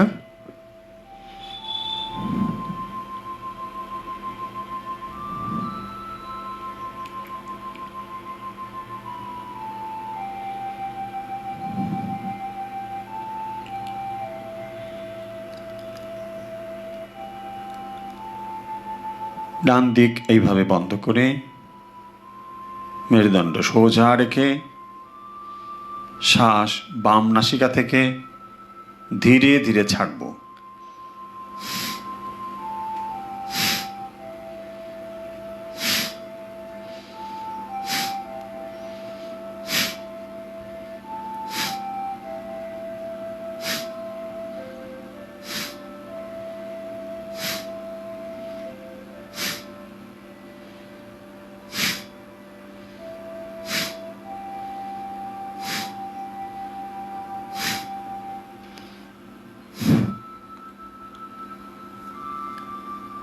বাম দিকে 10 বার,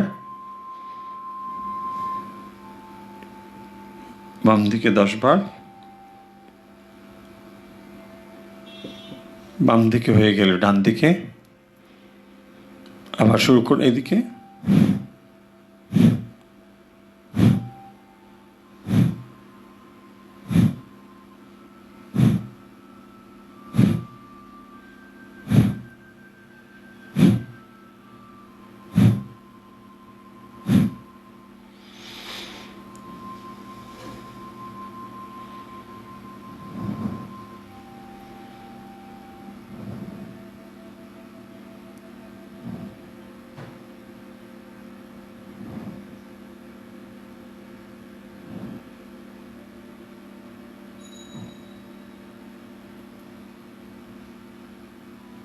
হয়েছে। এরপর আমরা যে প্রাণায়ামটি করছি, শ্বাস নেব বাম দিকে, ছাড়বো ডান দিকে। ধীরে ধীরে অভ্যাস করুন।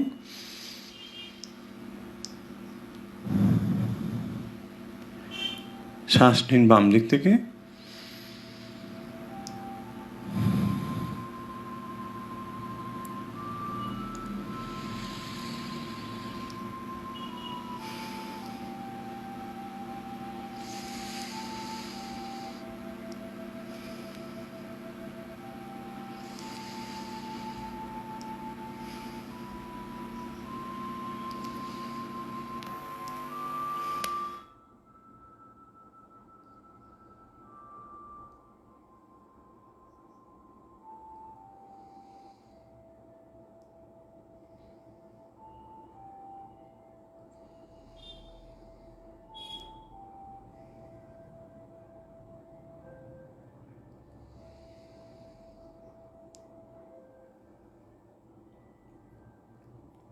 শ্বাস নেব বাম দিক থেকে, ছাড়বো ডান দিকে।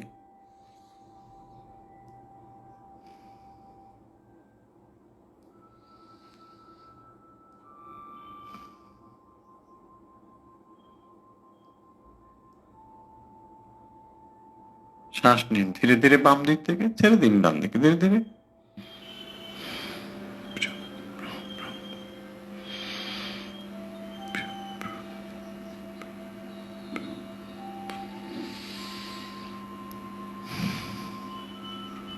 ধীরে ধীরে শ্বাস নিন বাম দিকে, ছেড়ে দিন ডান দিকে।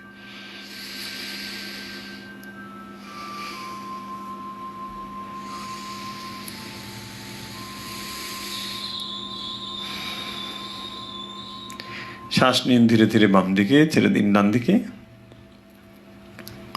আমরা কতগুলো সহজ প্রাণায়াম কেবল এখানে করি, যে প্রাণায়ামগুলো আমাদের দৈনন্দিন অভ্যাস এবং জপ ধ্যানে সহায়তা করে, সেগুলোই আমরা এখানে অভ্যাস করছি।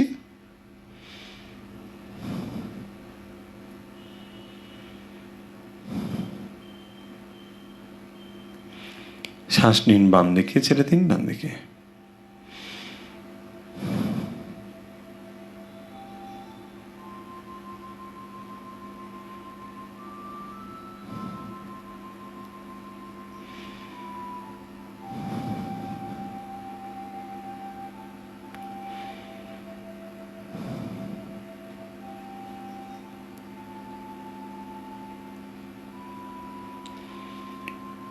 রিল্যাক্স।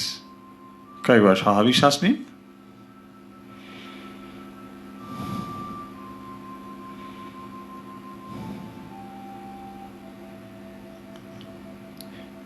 এরপর শ্বাস নেব ডান দিকে, ছাড়ব বাম দিকে।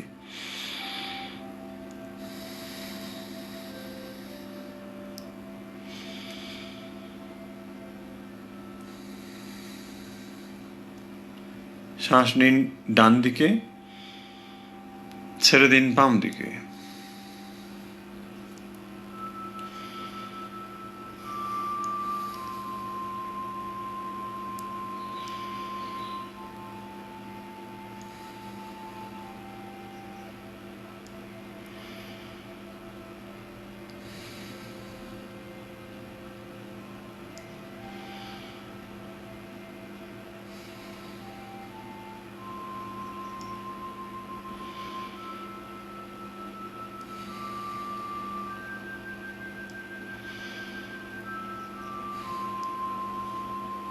শ্বাস নিন ডান দিকে, ছেড়ে দিন বাম দিকে।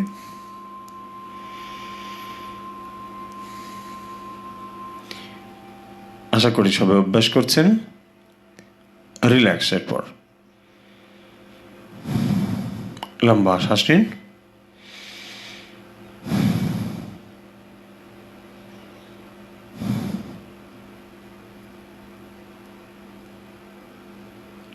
হয়েছে।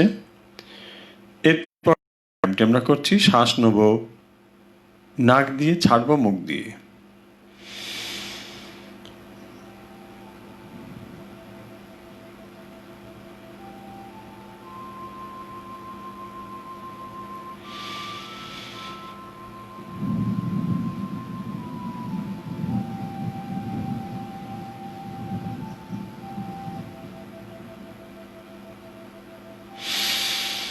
শ্বাস নাক দিয়ে নিন, মুখ দিয়ে ছেড়ে দিন।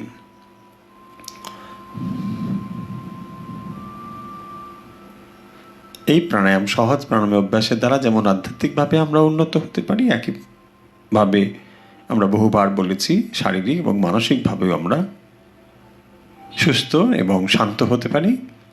তাই এই অভ্যাসগুলো অত্যন্ত জরুরি, বিশেষ করে বর্তমান পরিস্থিতিতে আরও বেশি করে জরুরি। অর্থাৎ নিজের ভেতরে রোগ প্রতিরোধের যে ক্ষমতা যা আমাদের ভেতরে রয়েছে, প্রাণায়ামের দ্বারা তাকেও আমরা আরও বাড়িয়ে নিতে পারি।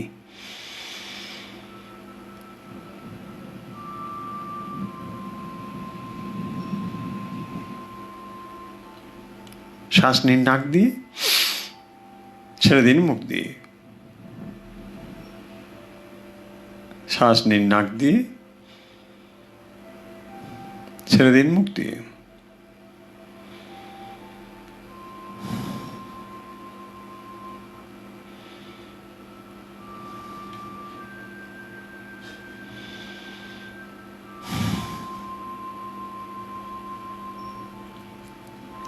ধীরে ধীরে শ্বাস নিন নাক দিয়ে, ছেড়ে দিন মুখ দিয়ে। ফু দেওয়ার মতো করে ছেড়ে দিন।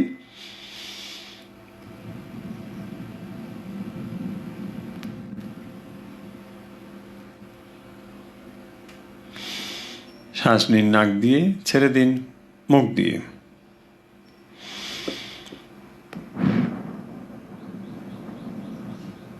হয়েছে। রিল্যাক্স। এবারে আমরা যে প্রাণায়ামটি করছি, ছন্দবদ্ধ শ্বাস, মুখ বন্ধ থাকবে, নাক দিয়ে শ্বাস নেব, নাক দিয়ে ছাড়বো। শুরু করি।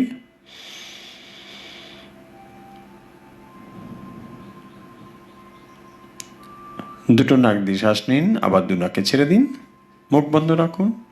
6 গুনতে গুনতে শ্বাস নিন, 6 গুনতে গুনতে শ্বাস ছাড়ুন।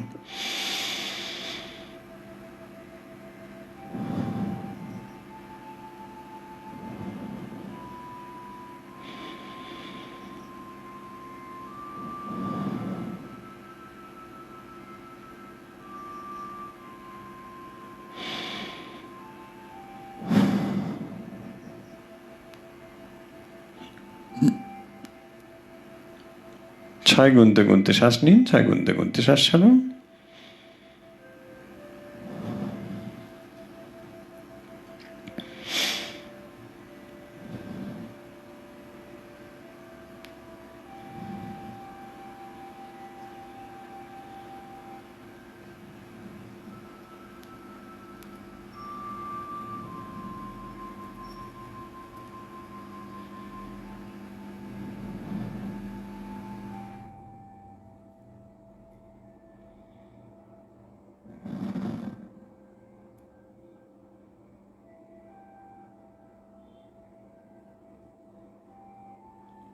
রিল্যাক্স।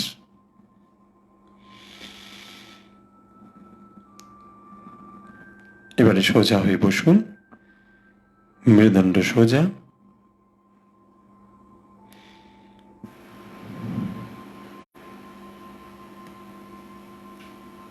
সুখাসন, পদ্মাসন অথবা চেয়ারে, যে যেখানে বসে অভ্যাস করছেন, মেরুদণ্ড সোজা রাখুন, চোখের পাতা হালকা করে বন্ধ করে দিন।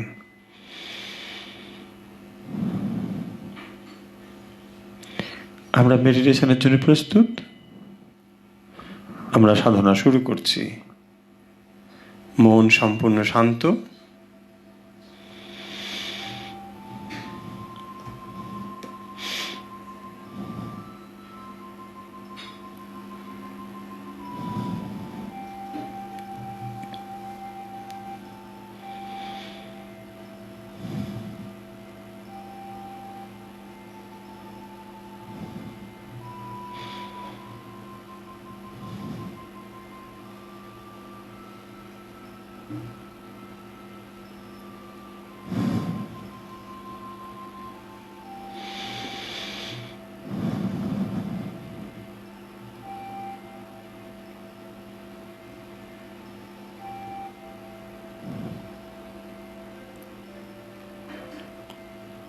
মেরুদণ্ড সোজা, চোখের পাতা বন্ধ।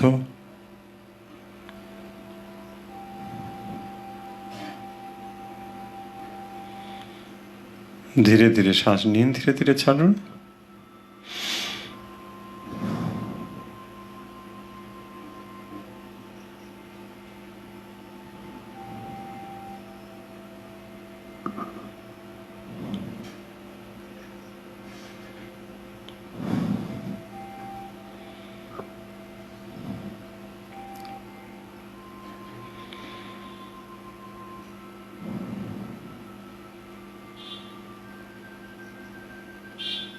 আপনি সম্পূর্ণ সচেতন।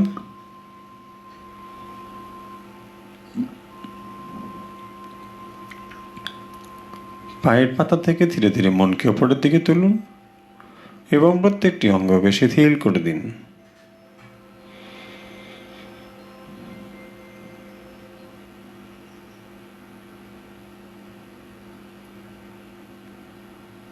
কল্পনা করুন প্রত্যেকটি অঙ্গ ধীরে ধীরে শিথিল হয়ে যাচ্ছে। পায়ের পাতা, গোড়ালি, হাঁটু, কোমর, পেট, বুক, পিঠ, মেরুদণ্ড, ডান হাত, বাম হাত,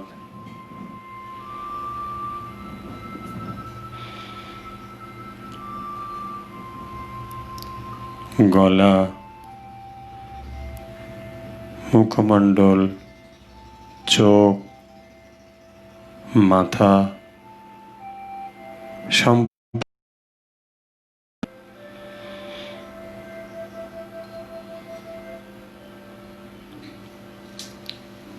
শরীর সম্পূর্ণ শিথিল।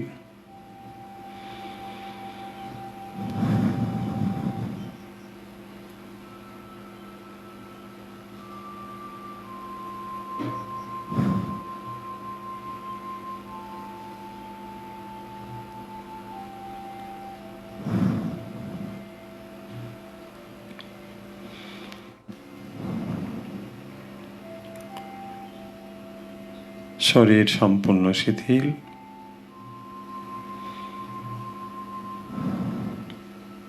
সচেতন হন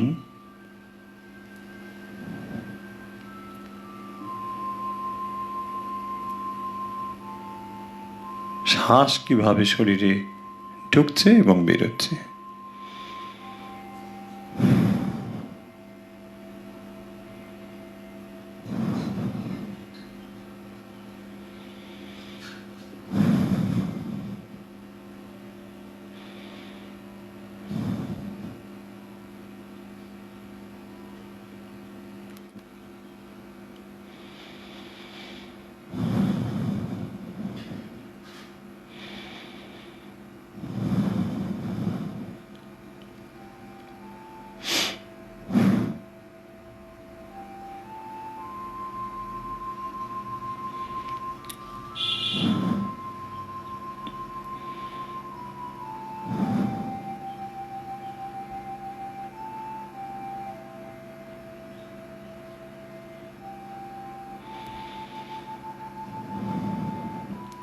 মন নিয়ে আসুন হৃদয়ে।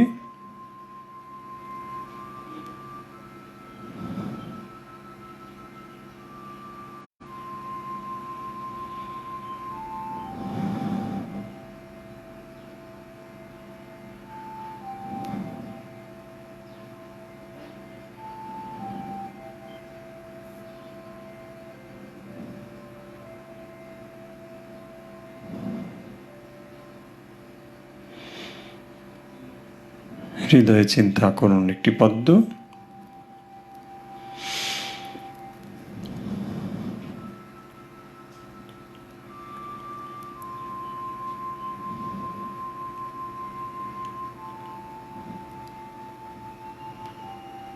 জ্যোতির্ময় পদ্মের ইষ্টমূর্তির ধ্যান করুন।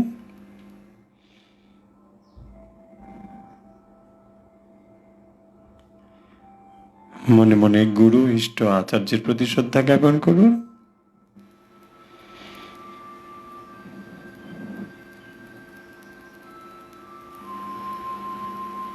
সমস্ত ধর্মের ধর্মগুরু আচার্যের প্রতি শ্রদ্ধা জ্ঞাপন করুন।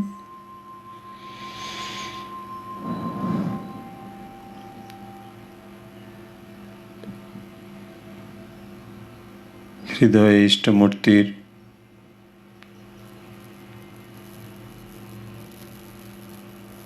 পূর্ণ রূপ দর্শন করুন।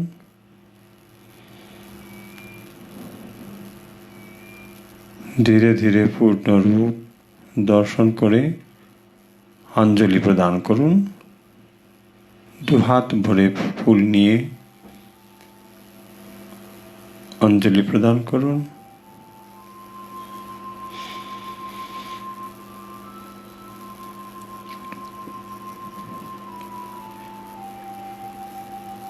এরপর আমরা জপ করব।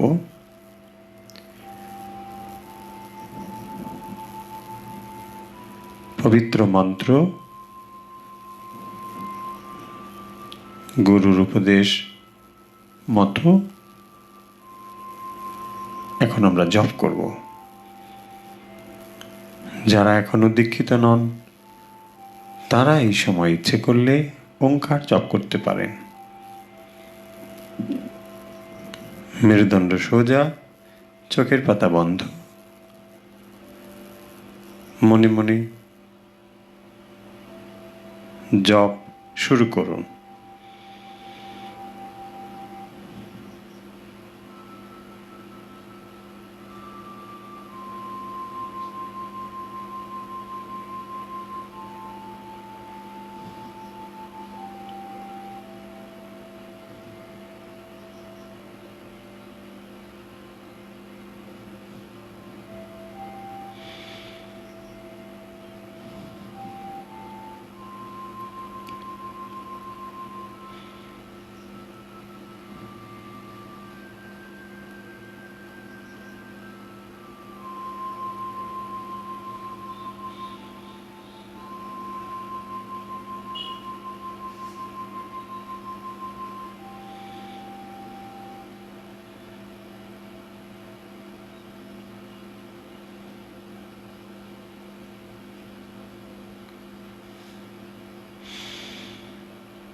চোখের পাতা বন্ধই আছে।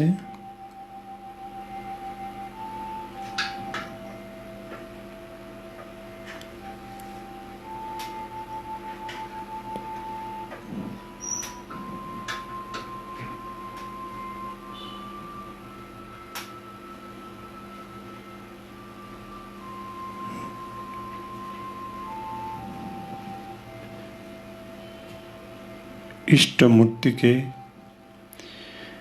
হৃৎপদ্মে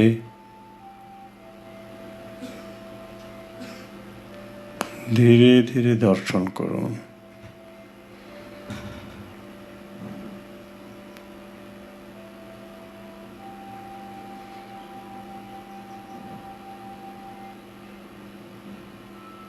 শ্রীচরণ থেকে শুরু করে প্রত্যেকটি অঙ্গ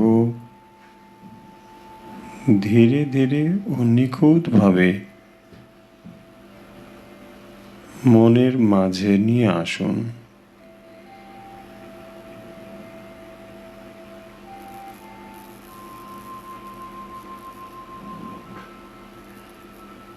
যদি না আসে, চেষ্টা করুন।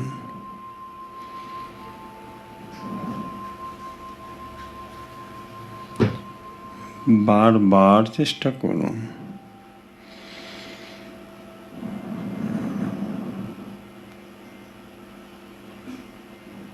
গভীরভাবে মনকে নিবিষ্ট করে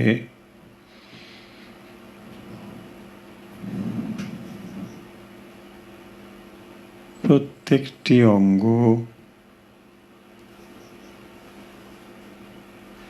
নিখুঁত ও স্পষ্টভাবে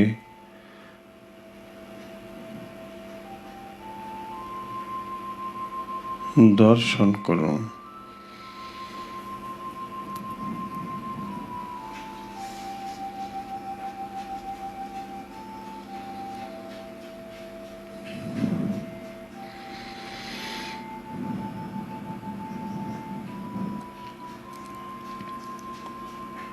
ইষ্টমূর্তির আবির্ভাবে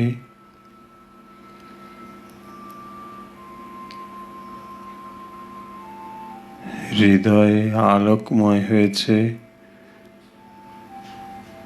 জ্যোতিপূর্ণ হয়েছে অনুভব করুন।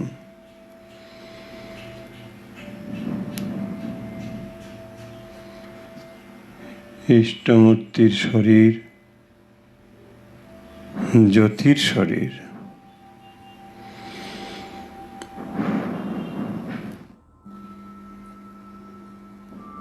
জ্যোতির্ময় শরীর অনুভব করুন।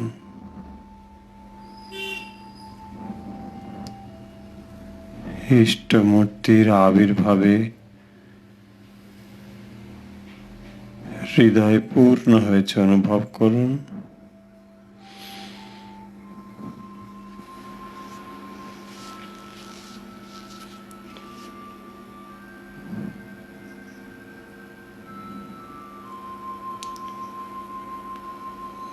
অন্তরের সমস্ত ব্যাকুলতা ও প্রার্থনা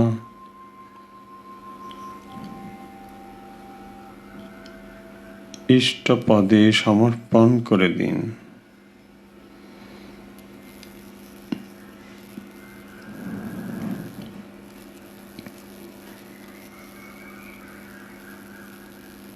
তিনি অতীত, বর্তমান, ভবিষ্যৎ সব জানেন।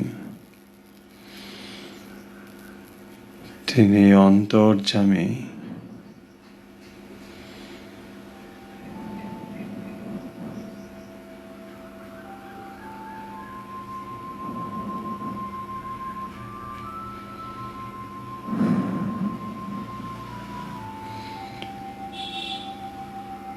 সুখ দুঃখ, ভালো মন্দ, অতীত, বর্তমান, ভবিষ্যৎ সব ইষ্টপদে সমর্পণ করে দিন। তুমি আমার পিতা, তুমি আমার মাতা,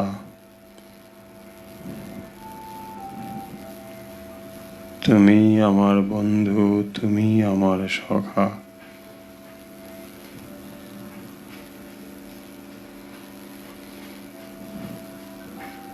তুমি আমার সর্বস্ব, তোমায় সব সমর্পণ করলাম।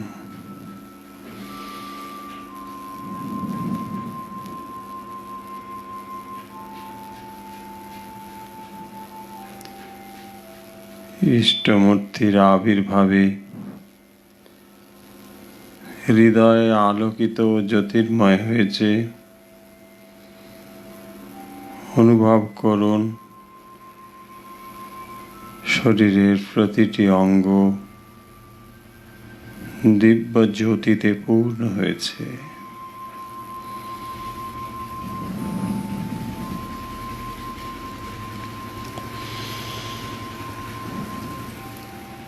দুহাত ভরে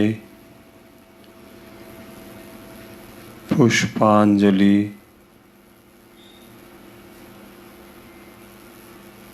দিব্য মূর্তির শ্রীচরণে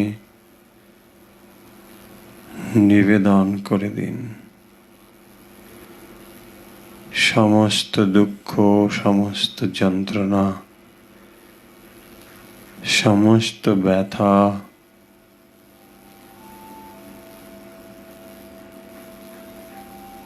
তিনি মুছে দিন।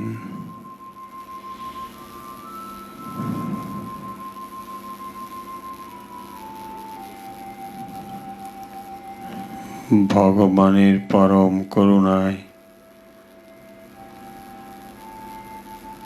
সমস্ত দুঃখ চিরতরে ঘুচে যাক।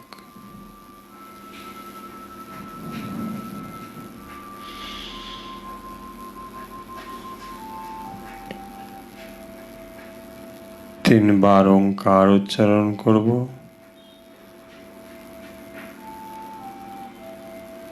এরপর ধ্যান ও তন্ময়তা থেকে ধীরে ধীরে ফিরে আসবেন।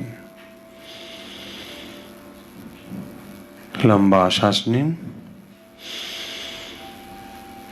ও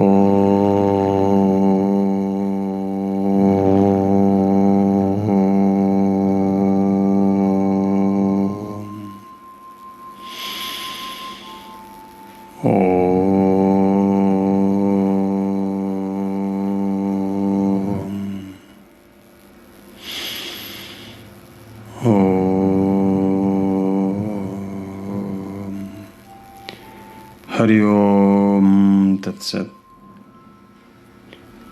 ধীরে ধীরে চোখের পাতা মেলুন, হাত নাড়ুন, পা নাড়ুন। হাত দুটোকে ঘষে চোখে এবং মুখে স্পর্শ করিয়ে দিন। পারিপার্শ্বিক অবস্থার সঙ্গে নিজেকে মিলিয়ে নিন। আজকের শ্রীমদ্ ভগবদ গীতার অনুধ্যান এবং প্রাণায়াম ও ধ্যান অভ্যাস এখানেই শেষ হল।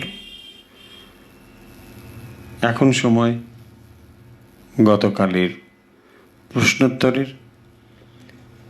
এই গতকালের প্রশ্নোত্তর এবং আজকের প্রশ্ন দিয়ে আমরা আজকের এই পর্ব শেষ করব। গতকাল প্রশ্ন ছিল, যারা আন্তরিক ধ্যান জপ করেছে তাদের এখানে আসতেই হবে।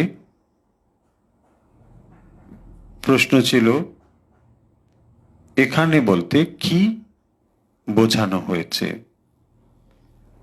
তার উত্তর আপনারা পাঠিয়েছেন অনেকেই, যথার্থ উত্তরই পাঠিয়েছেন। তার উত্তর হচ্ছে, এখানে কথার অর্থ শ্রীরামকৃষ্ণের ভাব গ্রহণের কথা বলা হয়েছে। যারা আন্তরিক জপ ধ্যান করেছে তারা তার ভাব গ্রহণ করবেনই করবেন, আসতেই হবে, এভাবেই শ্রীরামকৃষ্ণ বলেছেন। যারা সঠিক উত্তর দিয়েছেন তারা হলেন মহুয়া দাশগুপ্ত বিজয়গড়, শুভ্রা সিংহ রায় হলদিয়া, বিজলি মজুমদার, মিতালি সেনগুপ্ত সল্টলেক, রাখি সরকার মালদা, আরতি দাস চণ্ডীগড়, কাকলি দাস শ্রীরামপুর, কুন্তলা মুখার্জি বাগুইয়াটি, বন্দনা সেন শোভাবাজার, শিবানী সাহা তুরা মেঘালয়, সর্বাণী দে বিশাখাপত্তনম, কৃষ্ণা বিশ্বাস হায়দ্রাবাদ, অপর্ণা বাগচি উত্তরপাড়া, কৃষ্ণগোপাল দাস বেলঘরিয়া, লতিকা দাস শিলিগুড়ি, অর্চনা দাস টালিগঞ্জ, আরতি রায় তিনসুকিয়া, শর্মিষ্ঠা মাইতি হলদিয়া, অর্পিতা দাস বরানগর, প্রসেনজিৎ সেন রায়গঞ্জ, কুহেলি পাত্র যাদবপুর, মিলি গাঙ্গুলি উদয়পুর রাজস্থান, রীতা সেন চৌধুরী যোধপুর পার্ক, রাজশ্রী দত্ত ডিব্রুগড়। এই ছিল গতকাল প্রশ্ন, তার উত্তরদাতাদের নাম। আজকের প্রশ্ন, মামনুস্মর যুদ্ধ চ, মামনুস্মর যুদ্ধ চ এ কথার অর্থ কি?